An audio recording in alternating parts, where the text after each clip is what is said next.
Hi, Statesman Nation. Welcome to another edition of Inside the Playbook. Jared Goodman, Justin Burtis. I'm Wade Steinluggy. We're going to get right into it. Crossover season is a bear, but especially for Jared right now. A lot of games to cover, so let's recap everything that happened last week, and a lot of wins for the Statesmen. Yeah, a lot of wins, and the grind don't stop. It don't stop for anybody, and it definitely doesn't stop for men's volleyball. As they're in full swing here in their inaugural season, they had a very, very busy week. Four games in the last week, including 3 over the weekend against, starting with Viterbo. Fortunately, they took a, what was it? They lost 3-2. Oh, yeah, they lost 3-2, yeah. So very, very close match. I really thought the Statesmen played well. They were out-hit by Viterbo, or they actually did out-hit Viterbo 118-110, just kind of lost it there in the 5th set. Eli Hero, he had 10 kills, and Ike Papes led the way with 16 kills. Carlos Garcia had 9 kills, so really good outing from the hitters. I thought just kind of cut down on those errors a little bit, but overall I think we're getting some really good swings off. And Connor Muff and Matt Helmick ran the offense from the setter position. Muff finished with 21 assists and 4 kills, and Helmick had 19 assists. Really good to see Connor really get in on the offensive side. I think it's definitely a game changer for this team. His ability to dump after being such a consistent setter. And then Pedro Maciel, reigning Hart Defensive Player of the Week. He had a really, really good weekend. He started the weekend off with 19 digs. CJ Reddick had 11, and Ike Papes had 10 digs for his first career double-double. And Garcia nearly missed on a double-double himself. He had 9 digs. He's been really well playing both sides of the ball. Moving on, the next day they returned on Saturday to take on Jamestown. Jamestown, very, very good squad. I thought they were probably the most impressive squad we saw. Oh, yeah. Really, really good first-year program, too. I mean, them and Indiana Tech and us all being first-year programs with James. Yeah, a lot of talent there. A lot of junior college guys, so they brought in some experience, and they were really well coached. Yeah.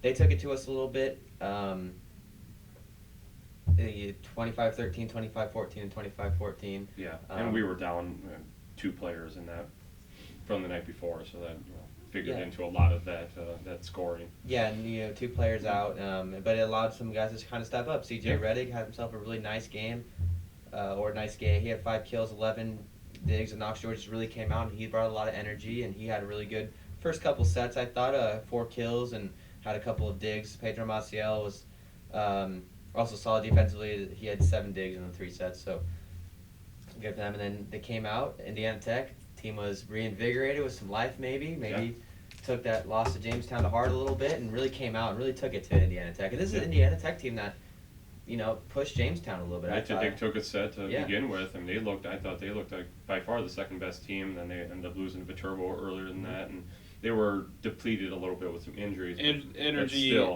because they played a couple games. I mean, everyone played a lot. But their setter got hit with a little bit of an and they had an injury Friday night too. But still, I mean, by far the best that we've played all year. Yeah, definitely the best we've played. We swept them in straight sets. Won a couple close sets, which is something we haven't been able to do, is put a team away. In the close sets, 29-27, 28-26, and 25-17. Hit a season best 241 and held the Warriors to 139 hit percentage. Ike Papes led the way again, 20 kills for a season high.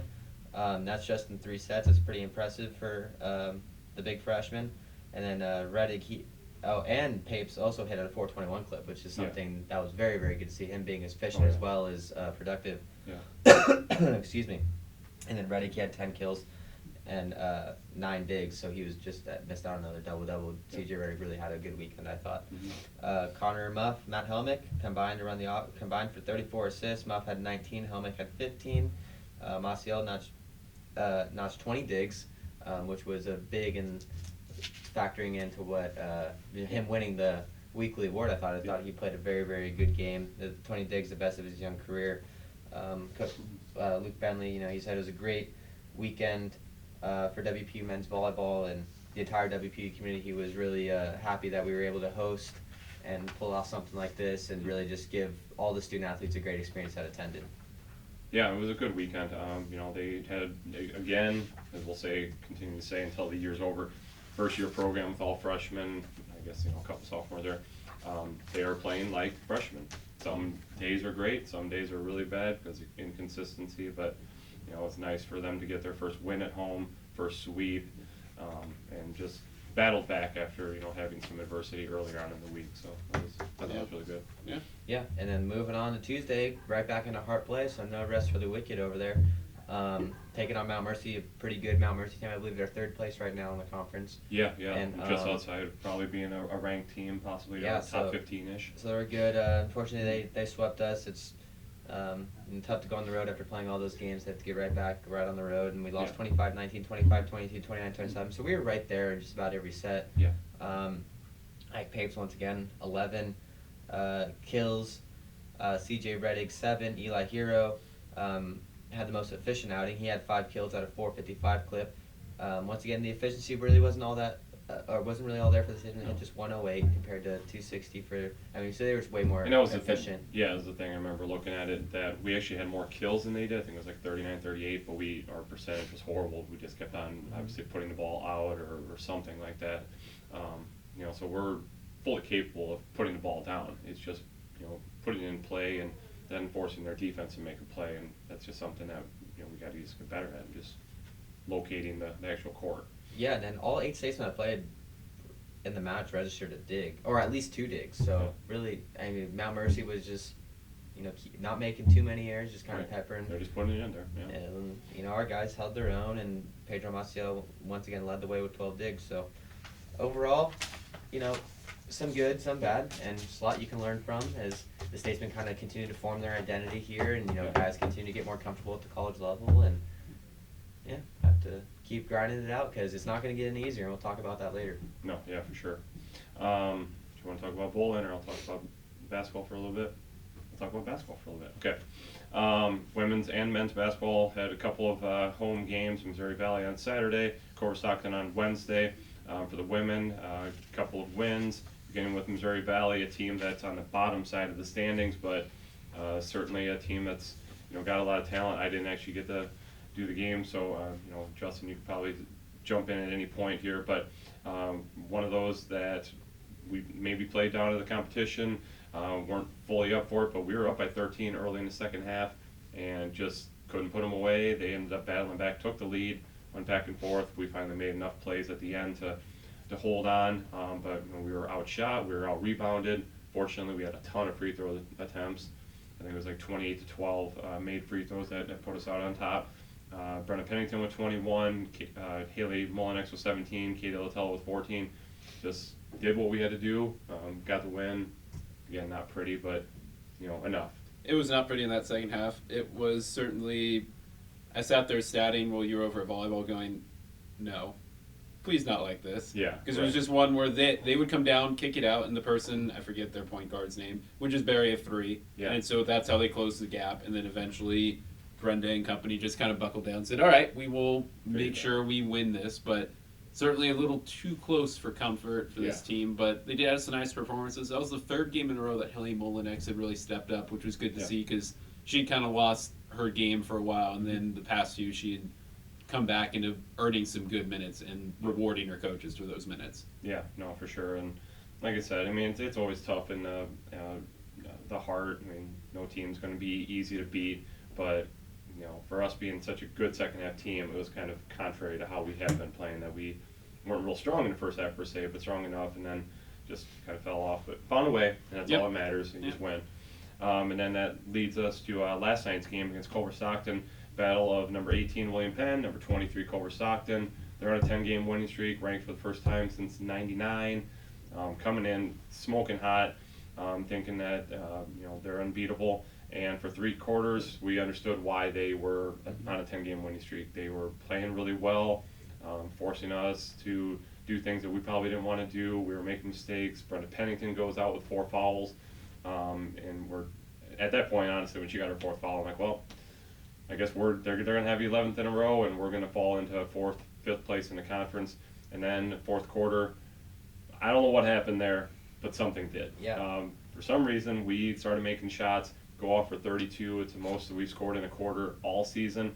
After only scoring 34. 36 going into 36 that. at the half, or 36 the third, after and 30 then quarters. almost equaling that in 15 in 10 minutes. 10 minutes, yeah, exactly. Insane. So just going off, made 10 out of 13 shots. Yeah. Yeah, it was nuts.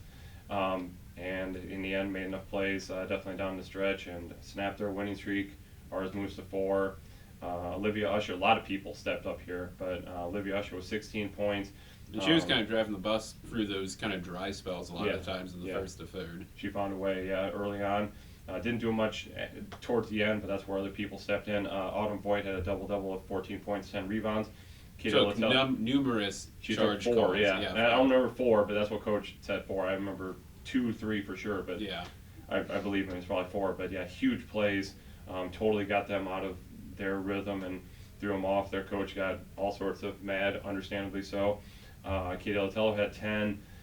Brittany West had 9. She made a couple of big 3-pointers as part of a 16-2 run. All those all 3 3-pointers in the fourth quarter. Yeah, she stepped up big. But Madison Rogan, the player that I really wanted to highlight, she's the one that stepped in.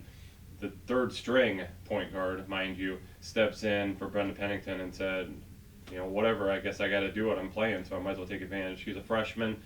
She's never really shied away from trying to be aggressive.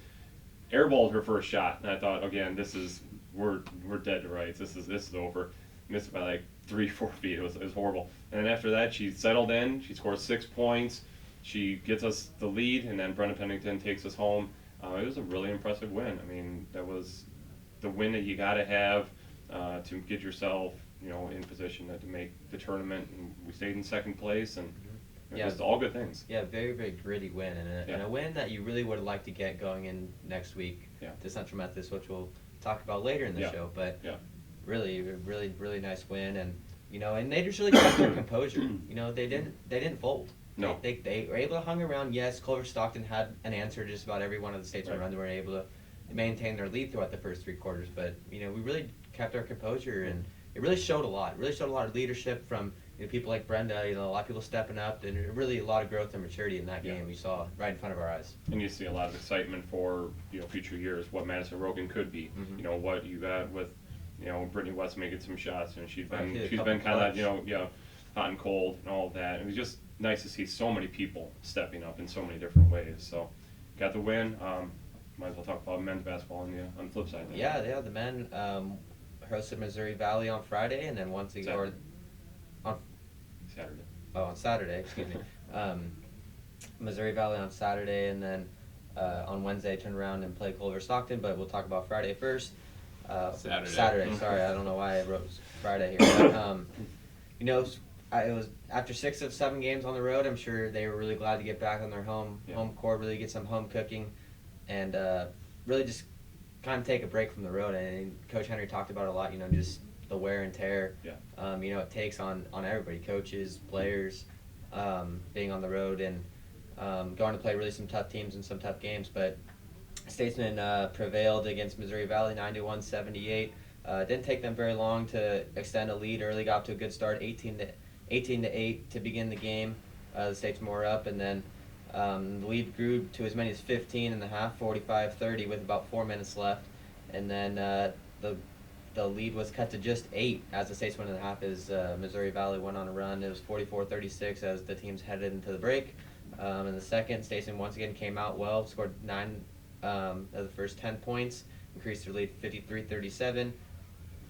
It took them just 2 minutes to do that, but here comes Missouri Valley. They're really athletic. I thought they were really athletic. They're always really athletic team. And they played hard, and they came back with a run of their own and cut the deficit to just 5. The game was kind of in the wings, and then Kamari Newman, he drained a 3 to increase the lead back to double digits just a couple minutes later, make it 66-54. So the Statesmen went on a little 9-2 run right there to extend it back. And then from there, they kind of just coasted to the win. Dexter Hood continued his red-hot scoring stretch, 28 points, lead squad. He also added 8 boards. I mean, that and he got Player of the Week. Reigning men's basketball Player of the Week for the Heart. And then Kevion Blaylock doing what he does, just a double-double machine, 18 points, 16 boards on 7 of 13 shooting. Crazy. I mean, it's crazy what that guy's brought in the last month or so.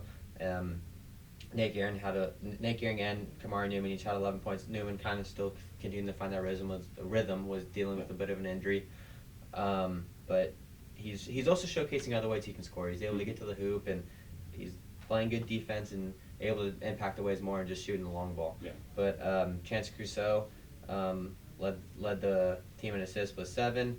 And then Eddie Daly grabbed 12 rebounds to add to his 9 points off the bench. Really good showing off the bench there for Eddie Daly. William Penn shot 47% from the field, and while Missouri Valley shot 37% and shot 32% from beyond the arc. So really typical outing we've seen from the Statesmen. Yeah. It was nice to do in front of the home crowd. Once again, I think Coach Henry would have liked to see not let the team back in the second half, and that's kind of something that he's voiced over the season. Just really playing a solid 40 minutes of basketball, but as I say that, I think they accomplished that last night. Played just about a full 40 minutes of basketball. For sure. As I said, it was showtime. I mean, there's no two ways about it. That was Statesman basketball to a T right there, getting on transition, a lot of dunks, a lot of blocks out down the other end, a lot of hustle, a lot of fancy behind the back passes. It's really what you come to see when want to watch when you're coming to the Penn Gymnasium. Beat Culver Stockton 108-72. Really dominated every aspect of the game. It wasn't ever really close. A couple times in the first half, they went on a little run. We're like, oh, it's like close to 10 points. Yeah, it was like 10 to 15, but it was like. It never felt like we should have been up by 25 Yeah. like the whole time, and then like 40, and it just was like this score doesn't match like the game I'm watching. But they hung around for a while, and then eventually The second half. Yeah, and the game really shifted out of contention for the Wildcats when at about the 15-minute mark of the second half, Coach Henry decided to bring in his second unit, and they took it right to him. It didn't look like a second unit. No. And It's it's basically your second starting lineup. Oh yeah, I mean, the beauty of this team that they're so deep. I mean, when everybody's healthy, everybody's available, everybody's clicking together. I mean, they can just wear a team down because they're just going to constantly run up and down. And Culver Stockton, they weren't taking timeouts because they were trying to fix their defense or something. They were taking timeouts because they literally had to breathe. I guarantee. I mean, they were taking every single timeout was let's just give you a minute. Okay, and then we can go back out again. Yeah, and getting Q Cager and Ahmad Pender back definitely helps. Yeah. I mean, those two guys right there are guys that really could press the issue on both sides of the ball coming off the bench. And really what stood out to me was the 74 points in the paint. Statesmen did not need to shoot the long ball very much. In fact, I think they not when they could get to the rim at will. I think we ended up being only like 4 for 17 like that in the game from beyond the arc, so the shot wasn't there, but we didn't need to. We dominated the paint, 74 points, and the bench was huge. As we mentioned, that second unit, 45 points they combined for. As the team shot 65%, I mean, you're going to do some serious damage when you're putting up numbers like that. For sure. Well, even, really some of the second unit players like Pender and a couple of the other guys. Malik Thomas. Yeah. Well, I would say Malik kind of, but like even the people that come in towards the end of the game, they got some extra minutes and put up. Yeah, points. absolutely. They got a lot more time. Yeah. And that was one thing that that Coach Henry noted in his post-game quote. He was very pleased with the effort throughout the whole game. Really something he's been searching for, and he's also very pleased that every player got in and every player got to contribute. Yeah, everybody got in about like 5 minutes. Except for Gabe. The crowd wanted him, and he couldn't find a way. Yeah, he couldn't score. I mean, he got in. He played a good 5 minutes. They just couldn't get him. Yeah, but I'm glad to see the old tradition coming back of the crowd chanting for a guy that usually doesn't get a lot of playing time, but he's a team guy. The local guy. And he's a local guy, but we've had some guys in the past where it's Rufus Williams is the one guy that comes to mind when. Yeah, there's always a few guys. A guy that comes in, high energy guy, team guy, completely bought in, but he just doesn't get the minutes. But when he does get out there, he goes out there and makes things happen. Gabe Larkin unfortunately didn't scratch, but he was in there on a couple defensive plays, got a board or so, I believe. Yeah.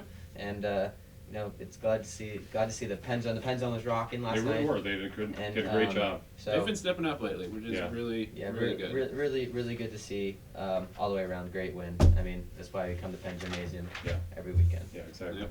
All right, talk about bowling. Bowling, Illinois, McKendree Baker Challenge hosted by McKendree. All Baker games, so there's really no individual scores to talk about because it's all how do you finish as a team that matters. Yep. Both teams finished the exact same spot. They actually beat a couple similar opponents. They both get to the championship game, come up just short. On the men's side, Logan Mason, both Kostrick brothers, Jason Miner, Albert Liggins, Brandon Fries, Jake Cook, and Austin Zerwinski were the bowlers for the team. The Brandon Brooks was actually mostly with the women for this event, so he had his assistant with the men. and he said the lane pattern was really throwing everyone off, and that I scores heard it weren't was that going to be great. really tough. Yeah. And the Statesmen just managed to sneak into bracket play, finishing in 8th.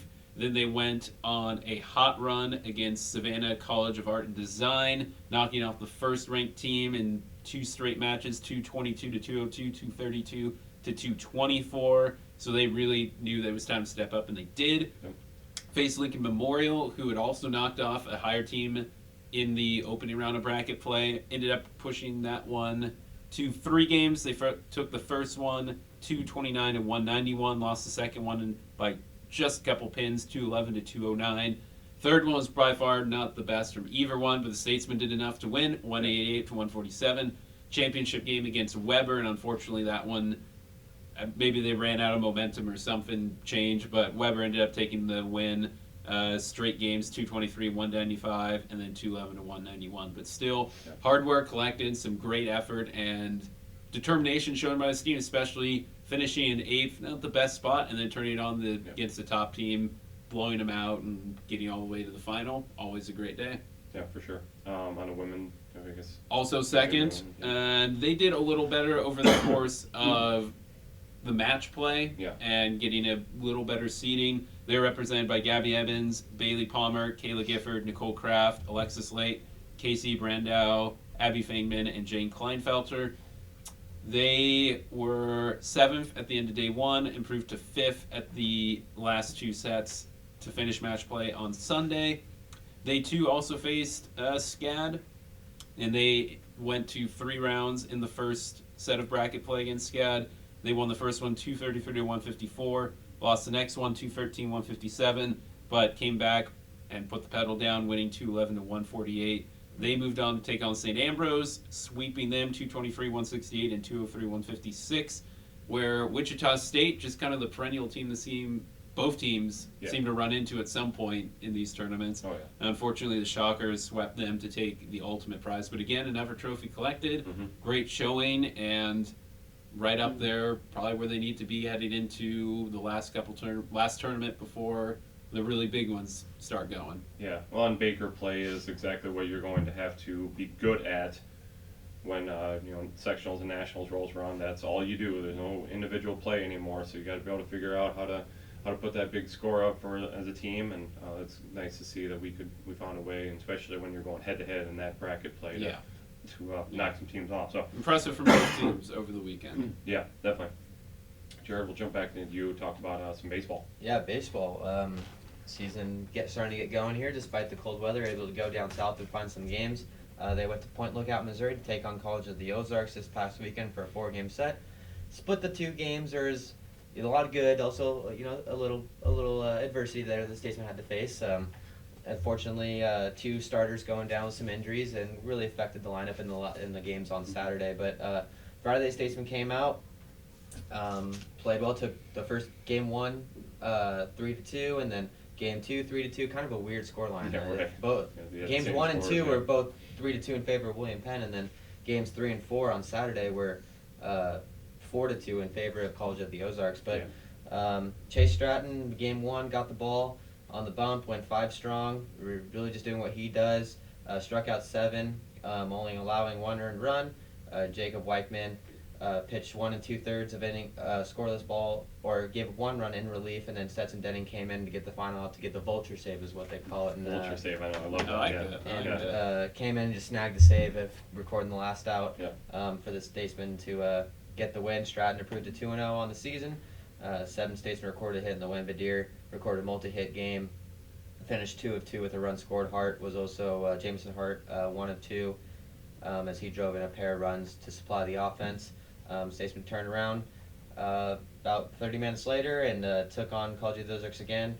And Lionel Colon received his first start of 2020, and he delivered, going 6 innings, only allowing 2 earned runs. And it was kind of a weird stat line for Colon. Only had 1 strikeout. We were used to seeing him, more about a strikeout an inning. He was last year, so didn't really have the strikeout stuff going, but was able to have the guys off balance and get a lot of soft contact.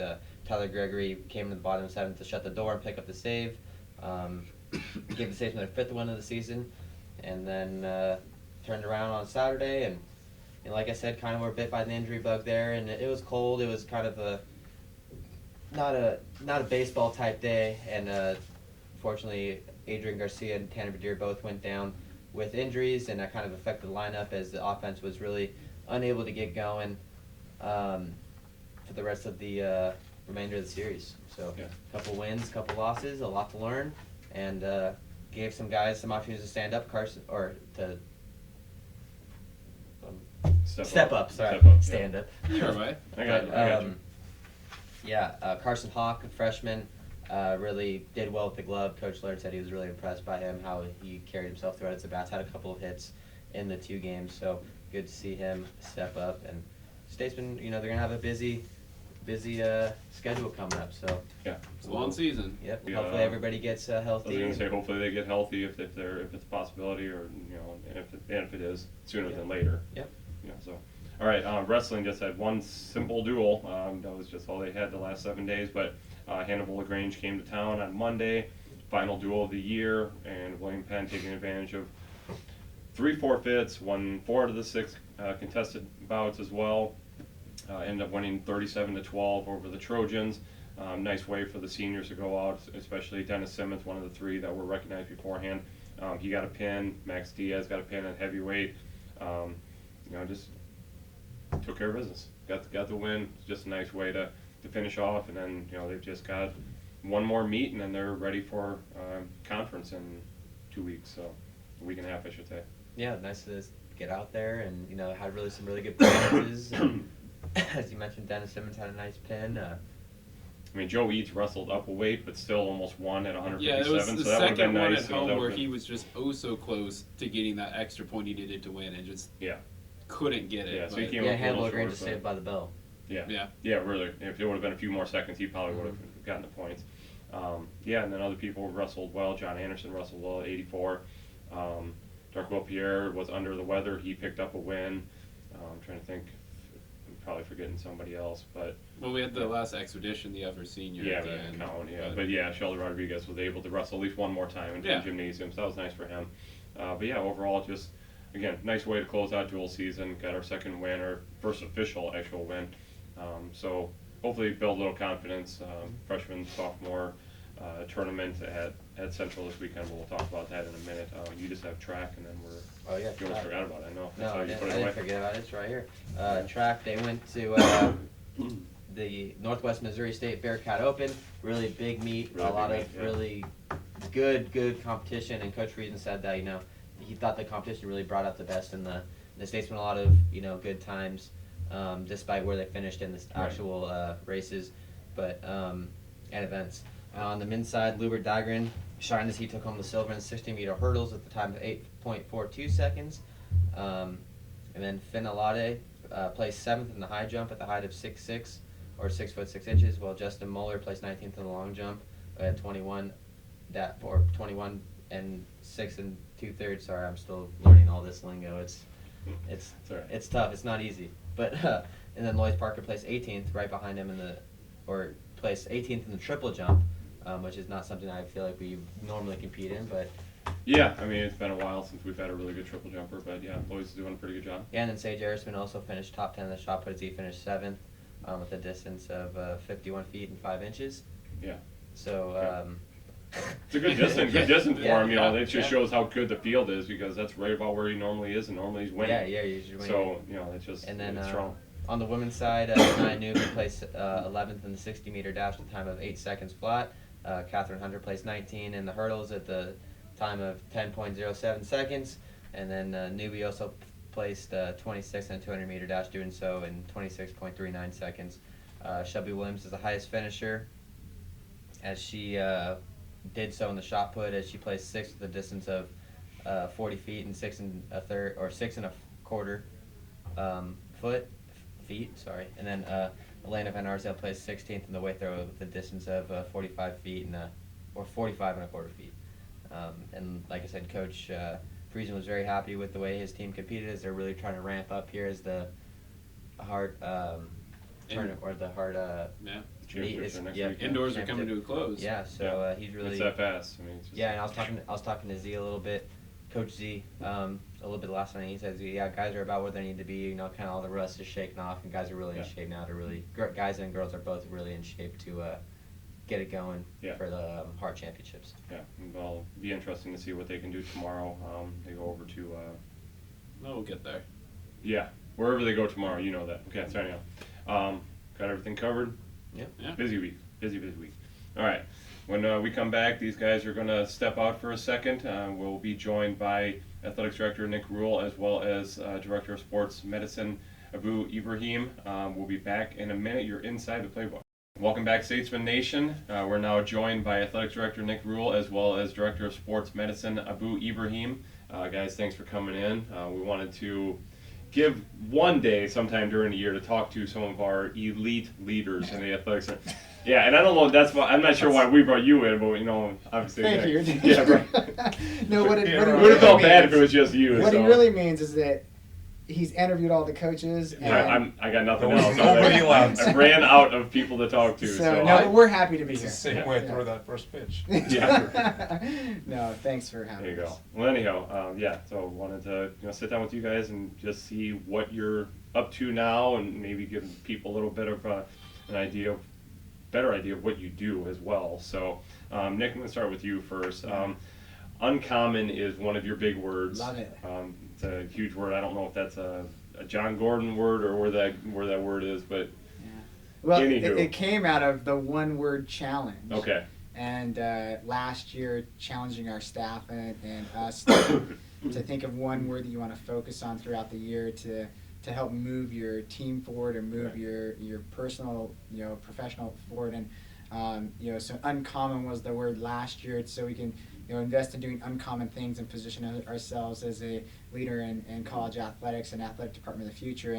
And so that whole dynamic of uncommon has now led to the word that I chose this year was explore. Yeah. And so all the things that we've learned as far as doing uncommon things, the things we are doing, how do we explore and continue to do those things at a high level, but also look what else is uncommon to the future. And so, there is actually meaning behind it. Yeah. No, I figured you weren't like, I'll just pick some random word. Yeah. So anyhow, with that being said, uncommon things, what are some uncommon things that William Penn is doing right now that you're like, this is why we're maybe ahead, or just we're doing a great job here? Yeah, so I think that it kind of revolves around a few different things. And the first, I've had a few meetings recently with different ADs from different schools, that may be struggling a little bit, and they're reaching out to us right now, just asking what are we doing. And those face-to-face conversations and a few over the phone have been really, really, really enlightening to hear some of the struggles that go on in higher education and within college athletics are common between different schools, but how schools handle them a little bit uncommon. And I think the one thing that I've learned through those recent conversations is just the vertical integration between our department, but also us and the rest of the school. Yeah. It's really understanding what our why is, and our why should be, and if it's not, we have to do some soul searching. Is it, we're here for our students. We're here to provide the best experience possible, and so, that means that we have to communicate at a higher level. We have to, put some of, the ego behind, and we just need to work together for our students. And so one thing that I see that as I hear from other schools is that our relationship with admissions, our relationship with the business office, our relationship with student services, the relationship between coaches and sports medicine and athletic performance and your office.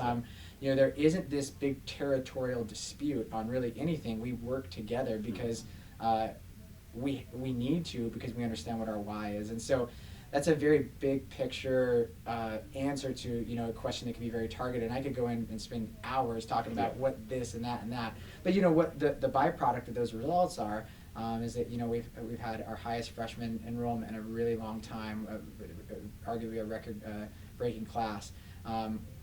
Almost every other private school, private college in the state of Iowa is down in enrollment. We're way up. Our teams are competitive at a higher level than they've ever been before, and our retention levels from our freshman class are much higher than they've ever been before. So what we're doing is we're doing something right. But what it really comes down to is people working together. And so I think that's something that we're maybe doing a little bit differently that others might struggle with. And it's just an easy idea, like, once a month, making sure our coaches are sitting down with admissions and talking about students. Yeah. How can, and what an admissions counselor might learn through that conversation with a coach, now we're sharing information, and vice versa, the coach to the admissions counselor, and okay, now we can recruit this kid at an even higher level. So it's really just intentional communication and breaking down barriers. Yeah, definitely. I didn't have this on the list, so I apologize. You're not ready for this. But speaking of uncommon things, talk about your department and some of the things that you guys maybe are doing differently or have implemented recently, saying, okay, this is how we need to, better what we're doing, but also, kind of prepare for the future. I think a lot of what we're doing recently that has like been the biggest, like, not crown jewel, but like thing that fell into place that was always missing is our Calendly appointment system that we're using now. Yeah. It is by and far helped streamline what's going on down there. So the students had to make an appointment before they get seen. It logs us into our system. They can book appointments. They can only see the appointments that are available. They have to be on time. They can reschedule. They can put in what they're being seen for. They can add it. They get a text message reminder ahead of time. It's really, really slick. And now that we're everyone's getting integrated into it since we implemented it, last I checked, from November to January, we had coaches meeting. We had already had done 1,300 of them. Right. I mean, and it's just wild, and it almost is like, how did we ever do this before any other way? It just makes so much sense. Yeah. To be able to do it like that, because you really get to operate at a higher level with the clinic side of what's happening outside of the practices that can be chaotic. Yeah. But if we can structure that part of the day, make it easier for us and for them. Yeah. That's a thing that I've never seen at an athletic training room ever anywhere. And I went to a D1 school and I did a clinical at Harvard and stuff like that. I've never seen it before. So Right. I think that's great and innovative that we're doing downstairs. Sure. And what he's talking about right there, that's a great example of what you can do when you communicate at a high level. And you develop a process that's consistent and easy to understand. You can operate in a more efficient way. And what we have to do on small college campuses is that we have to operate in a very efficient way. And one thing that we talk about with our staff all the time is that how do we give a student a big time feel on a small college? Because on a small college campus, there's a ton of benefits to the small class sizes. You get to know people. I get to know people. I have students stop by my office all the time, and that doesn't happen at a big school. But Right. then we can deliver in a way that feels bigger, and that's why we have the Nike contracts. That's why we have the athletic operations team. That's why your team is doing the graphical work that you guys are doing. That's why Abu's team is able to have all those treatments that they're able to do with their student athletes. Is that those are things that if we work together in a higher efficient way, we're going to be able to deliver at a higher level. Yeah, definitely. Question for both of you guys. I'm kind of jumping all over the place here, but best thing about your job? I'll start. Sure. Best things. Hopefully there's more than of one, course but there are a bunch of things. I think lately a thing I've been thinking about is a student athlete who sometimes A, never knew an athletic trainer was, B, never had a really good experience with an athletic trainer, which sometimes happens at high school or at other JUCOs or wherever, and really being able to understand the value in it and buy in. Yeah. Seeing a student athlete who didn't think any of the nonsense that I was making them do was worth it, Right. and then finally having them understand that we're here for them and that we're here for their benefit and it's going to make them better. Yeah. And then they see the results and they can take that on for their own thing. Sometimes they think because of my persona at times that I can be a little egotistical, but once they kind of see that it's not about me. I don't know what he's talking about. No. Nobody He's just knows. strong. Yeah, that's it. Yeah. Leave that alone. So but when they really get to see that and understand it, it's awesome. Every so often I'll take a kid into my office and I've got your ring and I've got the basketball ring from a couple of years ago. And I go, I scored 0 points, made 0 putts to do any of this. Again, my success is your success. Yeah. And everything that we're trying to do is make sure that you guys have the most successful, opportunities here. Yeah. So. Sure. Yeah, and I think the best thing about the job is just we're in the business of changing lives. Yeah. And every single person in our department in the school, if they're wise in the business of changing lives, you're going to change a lot of lives. Mm-hmm.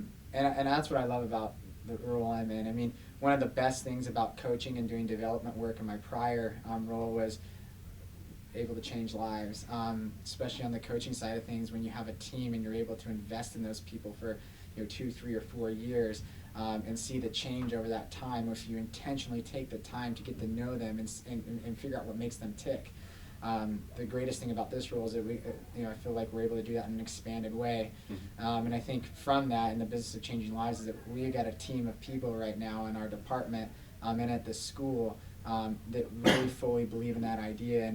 And just by the back and forth that we have here, that this is not planned or anything like that. We really enjoy each other. Yeah. And our staff enjoys one another. And when you love what you do, love who you work with, and love the reason why you're here every single day, if you understand that, that's a really cool place to be. And not everyone gets that. Not everyone has that opportunity to love what they do every single day, and to be able to change people's lives. And I think in college athletics and in any university setting, I mean, you have the opportunity to do that. And we just got people that are really plugged in right now. So I can honestly say this, in the almost going in 3 years in this role, there's never been a day that's been like, gosh dang it, I have to go in. It's like, I get to go in. Right. It's a great day. And what can we actually do to change someone's life today? And that's a really good feeling. Yeah, for sure. You talk about going into work. Now, for you, going into work means you leave someone or someone's at home now. Yeah. So you have a newborn son, Thatcher, born in October. Our sons actually share a birthday, so it's pretty cool. That is crazy. Yeah. But talk about that now. I mean, in the past, when you're young and you're single and you've been married for several years now, Yeah. but it's easier to do your job when you don't have other things that are going to take that time away.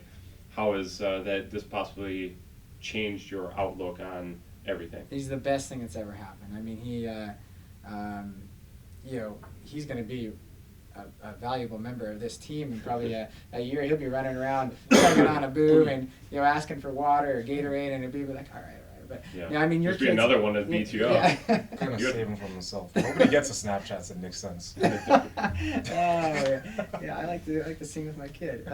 No, he's just he's great, and there's just a different perspective. I wouldn't say that it's made me not appreciate my job or what I do. It's actually made me appreciate it more. Because at some point I hope that he's in a situation to where people, that he's at a setting or a university setting or a school where people really care. And so I think the one thing that's really done is just enhance the perspective a little bit. And, I actually feel like I'm a lot more efficient. Because I know when I go home, I'm not going to really pull out my computer. I know when I'm here. I'm gonna be very efficient with my time.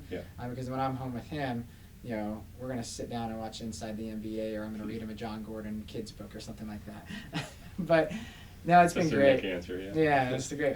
Well, last night was the first night he actually spent some time in my office. We had games going on, and I had to pick him up from daycare, which I take him to daycare and pick him up, which is actually a really cool experience too. And we're watching the women's basketball game in my office, and I had this little chair or whatever you call it. I'm still learning these things. But he's sitting, he's just watching the game, and Kylie Broadway, said for three, and Thatcher just laughs and just giggled, like, oh, he's so happy we scored a three. He obviously doesn't know what's going on, but it was great though.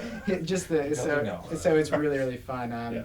And just the interest, him being a part of our William Penn family is going to be really, really cool. And I think the one thing that is really special about our family here at William Penn is that our coaches and athletic staff work just absolutely insane job. It's as far as time.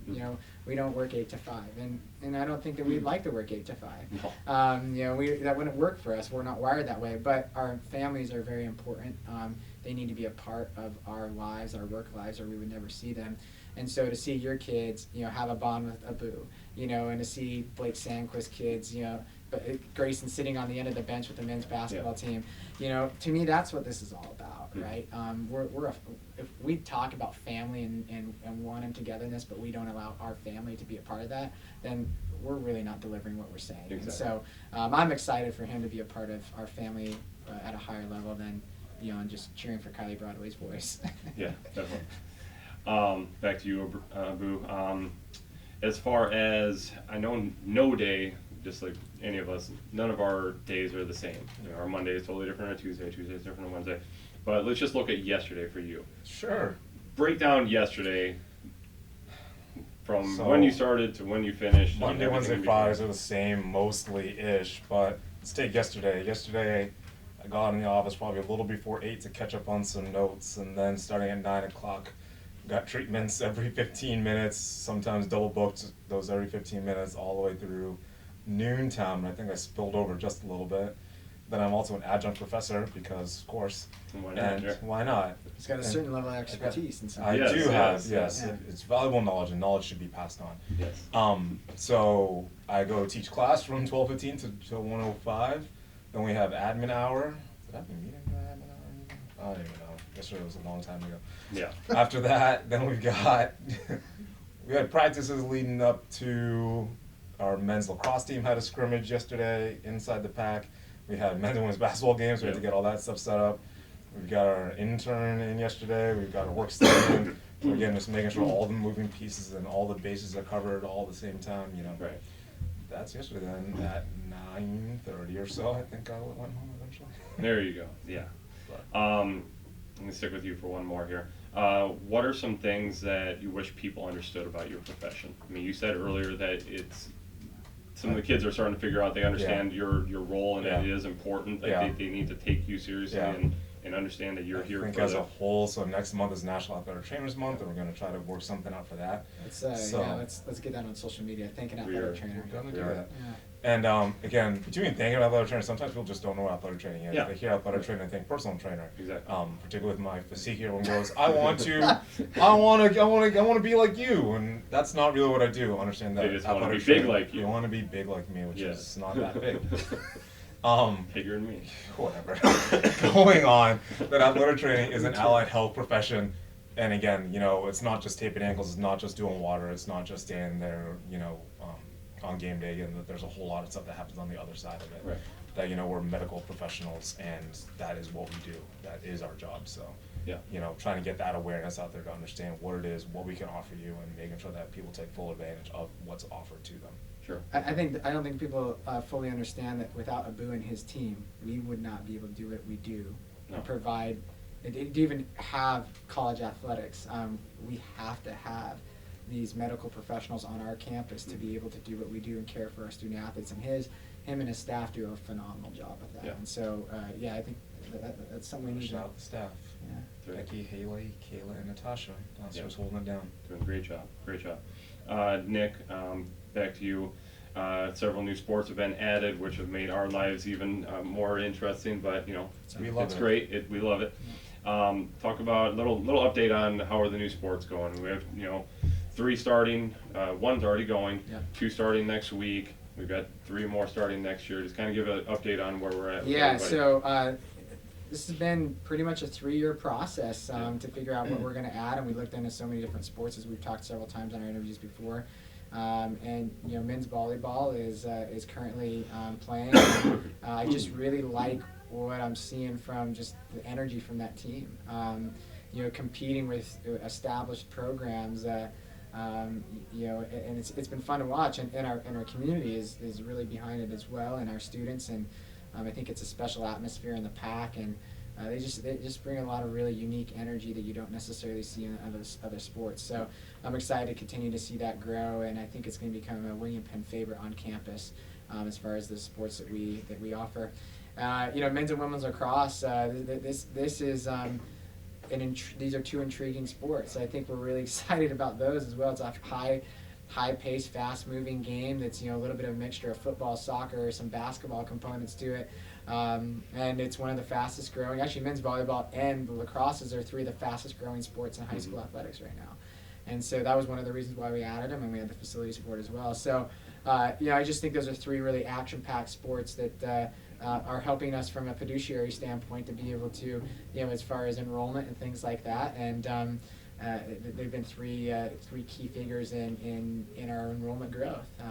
As we look towards next year with women's wrestling and men's and women's shotgun sports, those are 3 sports that we expect some enrollment help as well with that, and shotgun sports is really popular in our region. Obviously, women's wrestling Iowa is the mecca of wrestling, and women's wrestling is growing in the state of Iowa, but it's actually really big in Texas and California.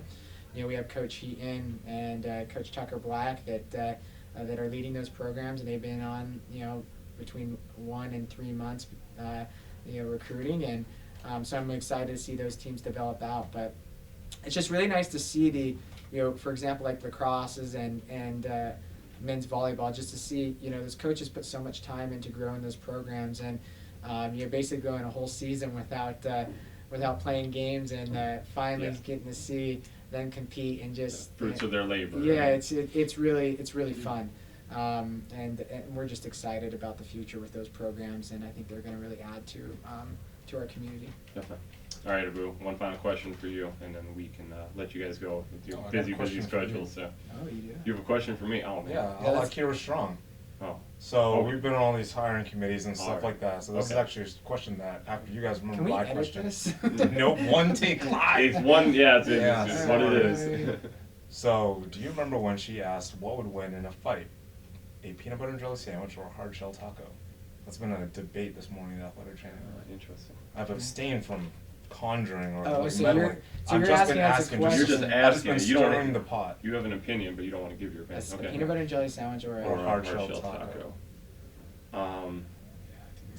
Peanut butter and jelly sandwich. Yeah, I feel like you could just sit there and just get beat up and beat up and beat up and finally. Truly, I've you're gonna actually be on top. taken notes this morning in addition to my medical notes about things that people have said Ah. about what their opinions are. We're on gonna be this. here for a little bit longer. No, we're obviously. not. This is quick. Is the bread toasted or not? Oh, that's Depends interesting, on yeah. what's inside the taco. I feel like if the bread's toasted, it actually hurts the chances of it beating that. Oh, see, I'm hard shell thinking. taco. the stuff will fall out of the hard shell taco. Yeah. Depends on how much peanut butter is inside the sandwich. Oh. Yeah. Adults and It's a little students light. alike said all these things. This is real life. My thought is a hard shell taco. It cracks. So it takes it's going to eventually crack. It's going to break. You can't really break, the peanut butter and jelly sandwich. It's going to take a beating. It's going to look messed up when it's all said and done, but it's going to hold I'll up. tell you, a men's basketball player said that bread rips. That was another thing. I Okay. write But down. it doesn't rip as easy with the peanut butter and jelly. Because inside. I'm not taking it. Well, I'm going with the peanut butter and jelly Yeah. because this debate could go on a really long time. I know. We And- just need to agree here Yeah, and be. and so let's just say peanut butter and jelly, and a blue is just gonna okay. Yeah.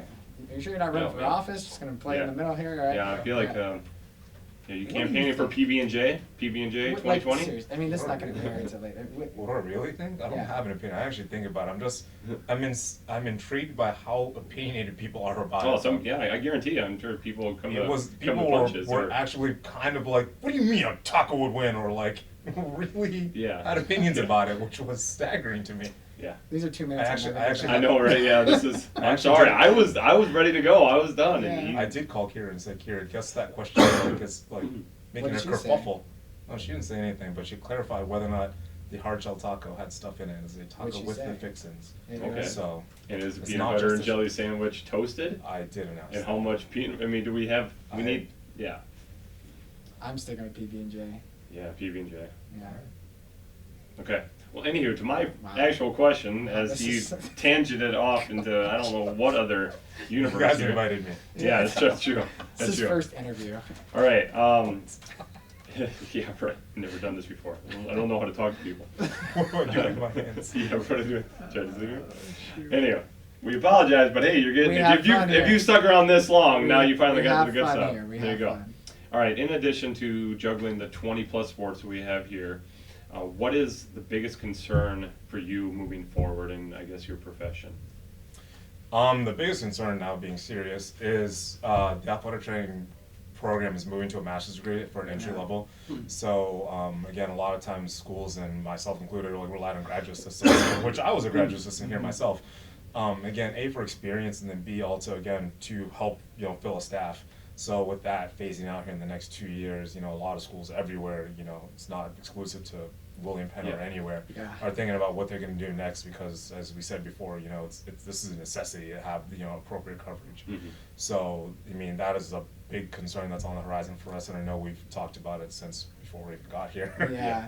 About what could be a plan moving forward. So I mean, and I think that's from an administrator standpoint, what we talk about as far as on the AD circuit is that that's one of the top 3 to 5 concerns Sure. is that Yeah. situation right now because it will change things. Big And time. there's a extended dollar figure that's going to have to go in, an extended investment that's that's real and Yeah. it has to happen. Yeah, Yeah. yeah, for sure. All right, guys, thank you so much for your time. Very much appreciate. Love sitting down with you guys and talking peanut butter and jelly sandwich versus hard shell taco bites. It's no Ali Frazier, but it's I'm it'd be actually pretty kind of good. hungry now. Yeah, I know. I'm really hungry. I was like, thanks for that. I'm gonna go to the Right. Fat Cafe with PB&J. Once again, Ibrahim from Director of Sports Medicine, as well as Athletics Director Nick Rule. Thank you guys so much. We'll talk soon. All right. Okay, thanks.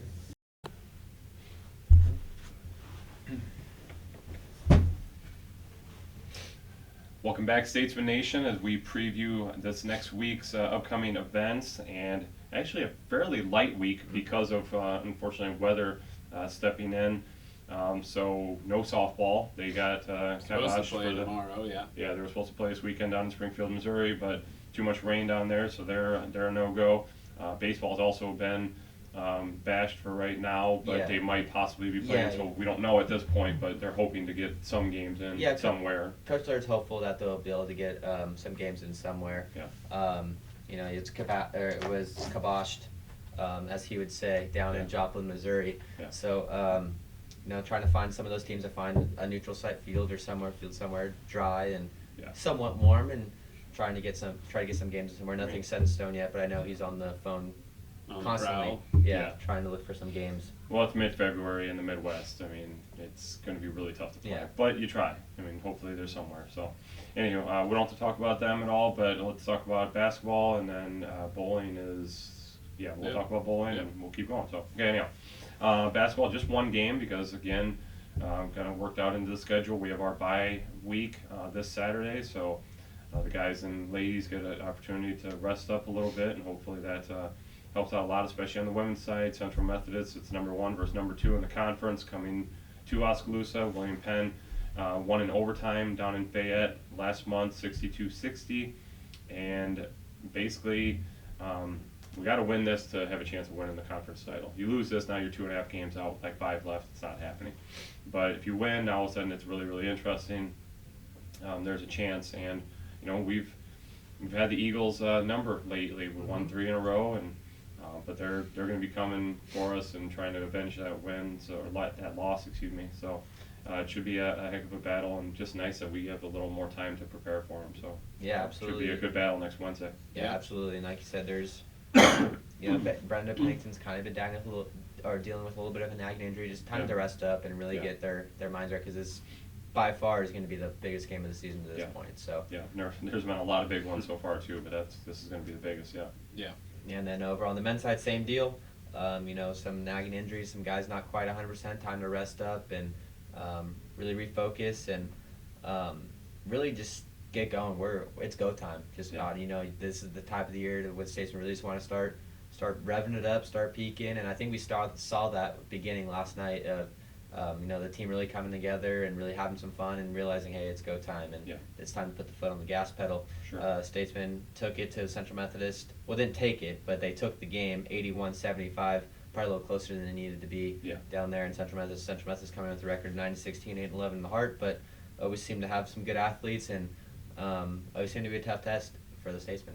Yeah, I think they were leading most of that game, weren't they? And then we ended up coming back, making plays late. Yeah. I recall that. So, yeah, anyhow, it'll be a fun doubleheader next Wednesday. So, wrestling, like I mentioned before, they're at Central just over in Pella on Saturday, freshman sophomore tournament. Just kind of a JV type event thing. So we'll see if some of our younger guys get an opportunity to hit the mat, possibly one last time. Whatever, we'll see what they can do. The cheer and dance teams are also in competition on Saturday. They're at the conference championships down in Olathe at Mid-American Nazarene. This will be the first competition for the cheer team. They were unable to field the team last month. So dancers know what they were capable of last time, so they've improved on things. And they're back to full health too, speaking of health, because they both have had a lot of they've had, got dinged up and all that. So it'll be interesting to see how the teams can compete against the rest of the heart, and maybe they'll bring back some hardware when it's all said and done. So bowling at the Hoosier Classic, once again going east. This time to Indiana this weekend. See where they're at. I think this is the last individual one where they will get some individual scores, and then, as you said, from then on it's sectionals and heart championships and on to the national level. So we'll see. Final tune-up get some good points, get some good frames, and be ready to take it to a couple teams that are gunning for them. Yeah, this has always been one, I shouldn't say always, but as of late, we've played really well at the Hoosier. We've won, I think, 2 years ago. And it was, it's a tier 1 event. It's for a lot of big time ranking points and stuff. So both teams will be looking to finish really high and get themselves in a little better position, for sectional seeding and stuff like that. So it should be fun. Excuse me. Men's volleyball. Or men's volleyball too, yeah. Men's volleyball. Busy week for men's volleyball coming up. Busy weekend, and then in the next week, starting with tomorrow with Jamestown, traveling all the way up to Jamestown, North Dakota. Gonna be a tough test for them. Just played them, just saw them, so let's see if that works out to their advantage. The fact that they know what they're gonna bring, and I'm sure the coaching staff is gonna draw up a good game plan for them. It's just up to the guys to go out there and execute it. And then Saturday, we're gonna turn around, a quick turnaround, coming back down to Sioux City, as they'll take on Briarcliff. Briarcliff, another very, very good squad. They're 6-3 on the season, 2-0 in their conference, the GPAC, and recently went out and swept Mount Mercy, who we were just swept by. Yeah. So very, very quality team, Briarcliff. And then Monday, return to Hart Play, Culver Stockton. I believe that is at Culver Stockton. I don't have that written down. Yes, because it was this game was postponed. It was rescheduled from a week ago or so. Yeah, with snow weather. out, yeah. Culver Stockton, don't let that record deceive you. Yes, they're 0-10 overall, 0-3 in the Hart, but their first handful of games, I want to say like 6 or 7 games, were against teams that are receiving votes or inside even the top 5. Yeah. So, and they took a set from Grandview, so they're very, very capable. As this Culver Stockton team, they're relishing for that first win, so the Statesmen got to go out and they really got to play well and execute. Yeah. And then the track meet, this was added just like 2 days ago or something. But Breaking news. Yeah, breaking news, right. They'll be at the Concordia Invitational on Friday, so tomorrow. I think it sounded like there's going to be a smaller group going there. So just one more warm up before conference next weekend. So be interesting, again, just to see how they can do and everything. So yeah, again, lighter week coming up, but still a lot of things going on. I know we'll be talking about lacrosse next week as they're getting started on the 22nd. Both men and women. Should be going. Should be. They're gonna try going back down to Springfield, Missouri next week, and is it like Monday, Tuesday, or so? No, it's Friday, Saturday. Oh, okay, never mind. Yeah, just another tournament that Evangel's hosting, and hopefully this one will work out. Again, hopefully baseball will get an opportunity to play some games, so we can talk about them, and then it'll be, I think, in Joplin again, aren't they? Or are they taking a week off? Yes, Joplin. Yeah, Joplin. Again next weekend. So some stiff competition. Second weekend down there. A lot of good non-conference games against Midwest quality competition. So, anyhow, all right, guys, thank you so much for your preparation. Appreciate it. Until next week, go Statesmen. You can check out everything Statesmen Athletics at statesmenathletics.com. So, again, go Statesmen. Peace.